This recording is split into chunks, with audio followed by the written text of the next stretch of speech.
অন্যান্য দিনের মতো আজকেও যে দূরপাল্লার ট্রেনগুলো যা প্রায় মুহূর্তে আমরা চেকিং করি, তো আজকেও সকাল প্রায় 7:45-এর দিকে আমরা যাত্রী প্যাসেঞ্জারগুলি চেকিং করছিলাম। তো এমন সময় আমরা চারজনকে মানে নোটিশ করি একটু সন্দেহভাজনক তাদের গতিবিধি।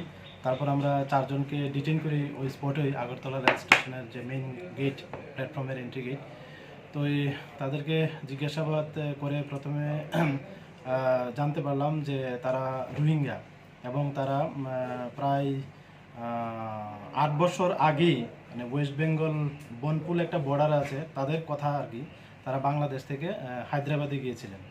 তো ওইখান থেকে তারা আবার এই দুই দিন আগে আবার এখানে এসেছিল, তারা বাংলাদেশ যাবে বলে এরকম বলেছে। তো এখানে যেহেতু আমাদের পুলিশ প্রশাসনের প্লাস এখন তো ইলেকশনের মরশুম, তো খুব দরকার পড়ে তারা আবার রিটার্ন যেতে চেয়েছিল আজকে, যতটুকু তাদের সঙ্গে কথা বলে জানলাম আর কি। তো এই সময় আমরা তাদেরকে গ্রেপ্তার করেছি আর কি, এবং এই ইয়েতে আমরা একটা মামলা নিয়েছি আমাদের জিআরপি থানাতে।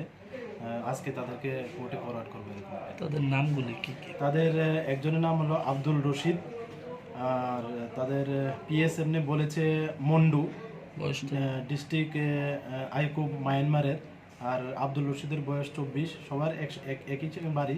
আরেকজন হলো এমডি ইউসুফ, ওর বয়স 23। আর 3 নম্বর যিনি আছেন উনি হলো এমডি হামিদ হোসেন, ওনারও 23 বছর। আর এই তিনজনই আর কি। ওদের কাছে কিছু পাওয়া গেছে কি? ওদের কাছে না এমন কিছু নেই, তবে একজনের কাছে একটা কিপ্যাড মোবাইল পাওয়া গেছে, এমনিতে আর কোনো কিছু নেই।